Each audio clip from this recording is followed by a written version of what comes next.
आप लोग खुश होंगे और स्वस्थ होंगे। मैं प्रभा परगाई APS हल्द्वानी लामाचौड़ से आज आपके लिए कक्षा 7th का महाभारत लेकर प्रस्तुत हुई। बच्चों, इससे पहले वीडियो में मैंने आपको चौसर का खेल चैप्टर पढ़ाया, जिसमें कि आपने देखा कि किस प्रकार शकुनी ने अपनी नीति, अपनी बुद्धि से एक चाल चली और उस चाल से उससे युधिष्ठिर को का पूरा राजपाट हड़प लिया और उन्हें जुआ खेलने के लिए मजबूर किया, चौसर खेलने के लिए मजबूर किया, जिससे कि वह अपना सारा राजपाट हार चुके थे। यहाँ तक कि वह द्रौपदी को भी दांव पर लगा चुके थे। उसके बाद भी जब सब कुछ चौसर का खेल समाप्त हुआ, उसके बाद फिर उन्हें एक बार चौसर का खेल खेलने के लिए आमंत्रित किया गया, जिसमें कि फिर एक बार युधिष्ठिर की हार हो गई और वह अपना सब कुछ हार गए। तो उसकी यही शर्त थी कि जो भी चौसर का ये खेल हारेगा उसे 12 वर्ष तक जंगल में जाना पड़ेगा और वहीं रहना पड़ेगा। लेकिन जो 12 वर्ष तक छिपकर उन्हें रहना था, अगर 12 वर्ष से पहले पता चल जाए कि वह कहाँ पर हैं, तो फिर 1 साल उनको अज्ञातवास के लिए जाना पड़ेगा। तो इस तरह से किस तरह से ये सारी चीज़ें आगे बढ़ी और जब फिर एक बार युधिष्ठिर की हार हो गई, कैसे उन्होंने अज्ञातवास और 12 वर्ष का जो अपना जंगल में जीवन व्यतीत किया, वो इस पाठ यानी कि द्वेष करने वाले का जी नहीं भरता। यानी कि दुर्योधन ने इतना सब कुछ कर दिया था, फिर भी वह उनसे इतना द्वेष करता था अपने भाइयों से, पांडवों से, कि वह वहाँ जाने के बाद भी उन पर हमेशा नजर रखे रहता था। तो इस चैप्टर में आप यही पढ़ेंगे कि वहाँ जाने के बाद भी, यानी कि वन में जाने के बाद भी किस तरह दुर्योधन ने उन पर हमेशा अपनी नज़र रखी। इस पाठ में आप वो सारी चीज़ें पढ़ेंगे कि कैसे अंत में दुर्योधन का अंत हुआ और कैसे उसकी जो द्वेष की भावना थी वह समाप्त हुई। तो हम पढ़ते हैं, पाठ को पढ़ना शुरू करते हैं।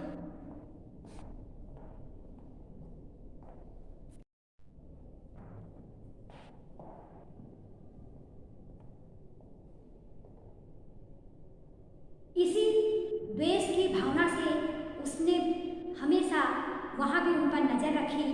तो इस पाठ में हम वही पढ़ेंगे कि किस प्रकार इतना सब कुछ होने के बाद भी पांडवों के साथ दुर्योधन की द्वेष की भावना कम नहीं हुई। तो हम पाठ को पढ़ना शुरू करते हैं। तो चलते हैं, द्वेष करने वाले का जी नहीं भरता। शुरू करते हैं पाठ को पढ़ना। द्वेष करने वाले का जी नहीं भरता, यानी कि जो व्यक्ति हमेशा दूसरों से ईर्ष्या का भाव रखता है, उसका मन कभी नहीं भरता। पांडवों के वनवास के दिनों में कई ब्राह्मण उनके आश्रम गए थे। जब पांडवों को वनवास हो गया, वहाँ से लौटकर वे हस्तिनापुर पहुँचे और धृतराष्ट्र को पांडवों के हालचाल सुनाए।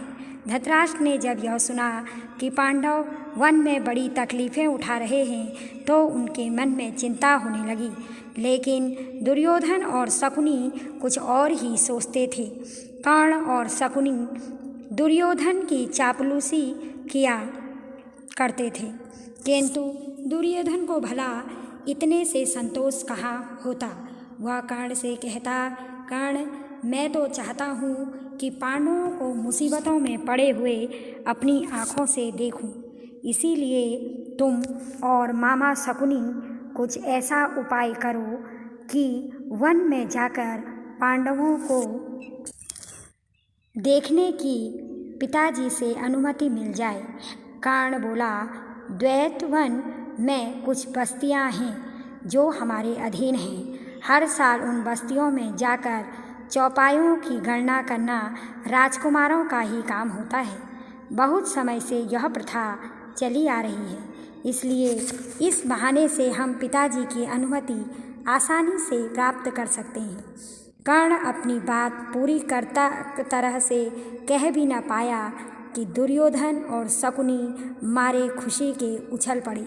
राजकुमारों ने भी धृतराष्ट्र से आग्रहपूर्वक प्रार्थना की कि वह उनकी अनुमति दे दें, किंतु धृतराष्ट्र न माने। दुर्योधन ने विश्वास दिलाया कि पांडव जहाँ होंगे वहाँ वे सब नहीं जाएंगे और बड़ी सावधानी से काम लेंगे। विवश होकर धृतराष्ट्र ने अनुमति दे दी। एक बड़ी सेना लेकर और द्वैतवन के लिए रवाना हुए।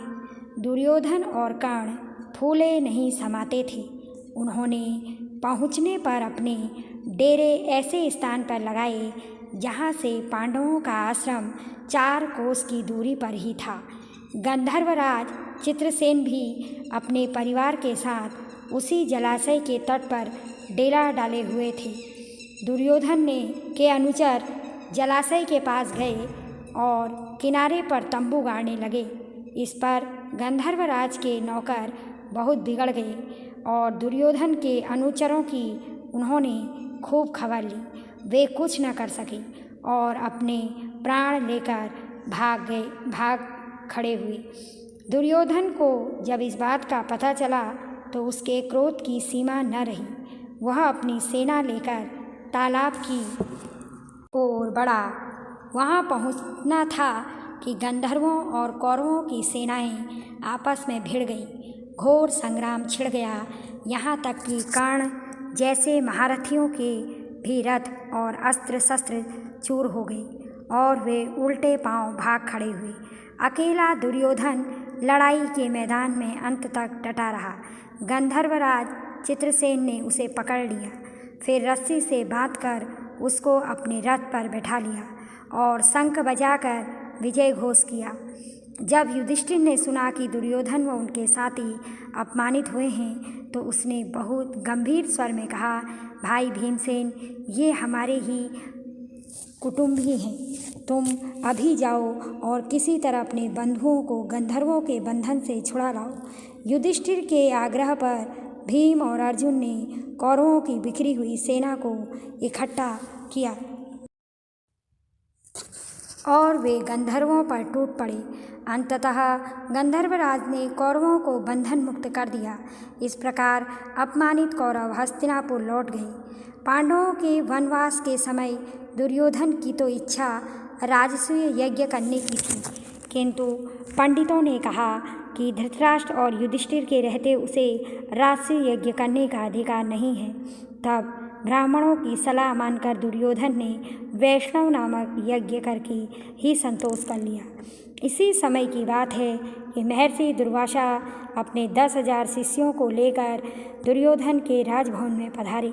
दुर्योधन के सत्कार से ऋषि बहुत प्रसन्न हुए और कहा, वत्स, कोई वर चाहो जो मांग लो। वनवास के प्रारंभ में युधिष्ठिर ने प्रसन्न होकर सूर्य ने उन्हें एक अक्षय पात्र प्रदान किया था और कहा था कि 12 बरस तक इसके द्वारा मैं तुम्हें भोजन दिया करूँगा।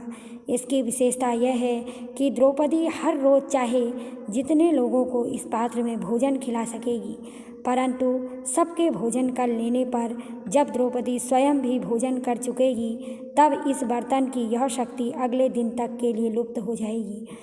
जिस समय दुर्वासा ऋषि आए उस समय सभी को खिला पिलाकर द्रौपदी भी भोजन कर चुकी थी, इसलिए सूर्य का अक्षय पात्र उस दिन के लिए खाली हो चुका था। दुर्योधन बोला, मुनिवर, प्रार्थना यही है कि जैसे अपने शिष्यों समेत अतिथि बनकर मुझे अनुग्रहित किया है, वैसे ही वन में मेरे भाई पांडवों के यहाँ जाकर उनका भी सत्कार स्वीकार करें और फिर एक छोटी सी बात मेरे लिए करने की कृपा करें। वह यह कि आप अपने शिष्यों समेत ठीक ऐसे समय युधिष्ठिर के आश्रम में जाएं जब द्रौपदी पांडवों एवं उनके परिवार को भोजन करा चुकी हो और जब सभी लोग आराम से बैठे विश्राम कर रहे हों। उन्होंने दुर्योधन की प्रार्थना तुरंत मान ली। दुर्वासा ऋषि अपने शिष्यों के साथ युधिष्ठिर के आश्रम में गए। युधिष्ठिर ने भाइयों समेत ऋषि की बड़ी आवभगत की और उनका सत्कार किया। कुछ ही देर बाद मुनि ने कहा, अच्छा, हम सब अभी स्नान करके आते हैं, तब तक भोजन तैयार करने रखना। कहकर दुर्वासा शिष्यों समेत नदी पर स्नान करने चले गए। द्रौपदी बड़ी चिंतित है। सहारा न पाकर उसने परमात्मा की शरण ली। इतने में श्री कृष्ण से आ गए और सीधे आश्रम के रसोई घर में जाकर द्रौपदी के सामने खड़े हो गए। बोले, बहन कृष्णा, बड़ी भूख लगी है, कुछ खाने को दो। द्रौपदी और भी दुविधा में पड़ गई। कृष्ण बोले, जरा लाओ तो अपना अक्षय पात्र, देखें कि उसमें कुछ है या नहीं। द्रौपदी हड़बड़ा कर बर्तन ले आई। उसके एक छोर पर अन्न का एक कण और शाक की पत्ती लगी हुई थी। श्री कृष्ण ने उसे लेकर मुंह में डालते हुए कहा, मन में कहा, यह भोजन हो, इससे उनकी भूख मिट जाए। द्रौपदी तो यह देखकर सोचने लगी, कैसी हूँ मैं कि मैंने ठीक से बर्तन भी नहीं धोया, इसीलिए उसमें लगा हुआ अन्न कण और साग वासुदेव को खाना पड़ा। धिक्कार है मुझ पर। इस तरह द्रौपदी अपने आप को ही धिक्कार रही थी कि इतने में श्री कृष्ण ने बाहर जाकर भीमसेन को कहा, भीम, जल्दी जाकर ऋषि दुर्वासा को शिष्यों समेत भोजन के लिए बुला लाओ। भीमसेन उस स्थान पर गए जहाँ दुर्वासा ऋषि शिष्यों समेत स्नान कर रहे थे। नज़दीक जाकर भीमसेन देखते क्या हैं कि दुर्वासा ऋषि का सारा शिष्य समूह स्नान करके भोजन भी कर चुका है। शिष्य दुर्वासा से कह रहे थे, गुरुदेव, युधिष्ठिर ने हम व्यर्थ में कह आए कि भोजन तैयार करके रखें, हमारा तो पेट भरा हुआ है, इससे उठा भी नहीं जाता। इस समय तो हमारी जरा भी खाने की इच्छा नहीं है। यह सुनकर दुर्वासा ने भीमसेन से कहा, हम सब तो भोजन कर चुके हैं, युधिष्ठिर से जाकर कहना कि असुविधा के लिए हमें क्षमा करें। यह कहकर ऋषि अपने शिष्यों सहित वहाँ से रवाना हो गए। पाठ के कुछ प्रश्न उत्तर। प्रश्न नंबर 1, कौन दुर्योधन की चापलूसी किया करते थे? उत्तर, कर्ण और शकुनी दुर्योधन की चापलूसी किया करते थे। प्रश्न नंबर 2, धृतराष्ट्र ने दुर्योधन को वन जाने की अनुमति क्यों दे दी? उत्तर, दुर्योधन ने विश्वास दिलाया कि पांडव जहाँ होंगे वहाँ वे सब नहीं जाएंगे और बड़ी सावधानी से काम लेंगे। विवश होकर धृतराष्ट्र ने अनुमति दे दी। प्रश्न नंबर 3, दुर्योधन ने कर्ण के सामने अपनी कौन सी इच्छा प्रकट की? उत्तर, दुर्योधन ने कर्ण से कहा, कर्ण, मैं तो चाहता हूँ कि पांडवों को मुसीबतों में पड़े हुए अपनी आँखों से देखूं, इसलिए तुम और मामा शकुनी कुछ ऐसा उपाय करो कि वन में जाकर पांडवों को देखने की पिताजी से अनुमति मिल जाए। प्रश्न नंबर 4, धृतराष्ट्र को पांडवों के हालचाल के बारे में किस प्रकार पता चला और उन्हें वह जानकर कैसा लगा? पांडवों के वनवास के दिनों में कई ब्राह्मण उनके आश्रम गए थे। वहाँ से लौटकर वे हस्तिनापुर पहुँचे और धृतराष्ट्र को पांडवों के हालचाल सुनाए। धृतराष्ट्र ने जब यह सुना कि पांडव वन में बड़ी तकलीफ़ें उठा रहे हैं तो उनके मन में बहुत चिंता होने लगी।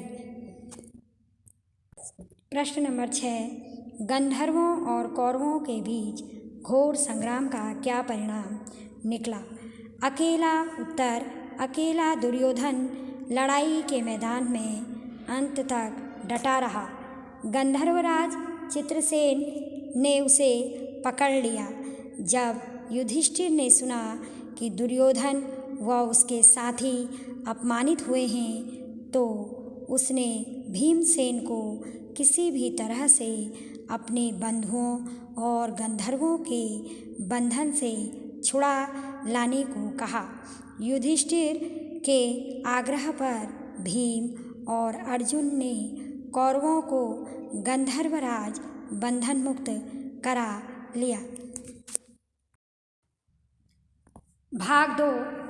पहला प्रश्न, ब्राह्मणों ने दुर्योधन को कौन सा यज्ञ करने की सलाह दी? उत्तर है, ब्राह्मणों ने दुर्योधन को वैष्णव नामक यज्ञ करने की सलाह दी। प्रश्न नंबर 2, पांडवों के वनवास के समय दुर्योधन की इच्छा कौन सा यज्ञ करने की थी? उत्तर है, पांडवों के वनवास के समय दुर्योधन की इच्छा राजसूय यज्ञ करने की थी। प्रश्न नंबर 3, दुर्योधन राजसूय यज्ञ क्यों नहीं कर सकते थे? उत्तर है, पंडितों के अनुसार धृतराष्ट्र और युधिष्ठिर के रहते हुए दुर्योधन राजसूय यज्ञ नहीं कर सकते थे, क्योंकि वो बड़े थे उनसे, तो उनके रहते हुए दुर्योधन को राजसूय यज्ञ करने की अनुमति नहीं मिली। प्रश्न नंबर 5, दुर्योधन के सत्कार से प्रसन्न होकर ऋषि दुर्वासा ने क्या कहा? उत्तर है, दुर्योधन के सत्कार से ऋषि बहुत प्रसन्न हुए और कहा, वत्स, कोई वर चाहो तो मांग लो, यानी कि मैं तुमसे बहुत प्रसन्न हूँ, तुम्हें जो भी वर चाहिए तुम वरदान मांग सकते हो। प्रश्न नंबर 5, दुर्योधन के सत्कार से प्रसन्न होकर ऋषि दुर्वासा ने क्या कहा? उत्तर, दुर्योधन के सत्कार से ऋषि बहुत प्रसन्न हुए और कहा, वत्स, कोई वर चाहो तो मांग लो। प्रश्न नंबर 6, जब भीमसेन खाने का निमंत्रण देने गए तब दुर्वासा ऋषि ने क्या कहा? उत्तर, दुर्वासा ने भीमसेन से कहा, हम सब तो भोजन कर चुके हैं, युधिष्ठिर से जाकर कहना कि असुविधा के लिए हमें क्षमा करें। यानी कि जब अक्षय पात्र का एक तिनका भगवान कृष्ण ने खा लिया था तो वहाँ दुर्वासा और उनके सारे ऋषियों का पेट वैसे ही भर चुका था। प्रश्न नंबर 8, द्रौपदी की चिंतित होने का क्या कारण था?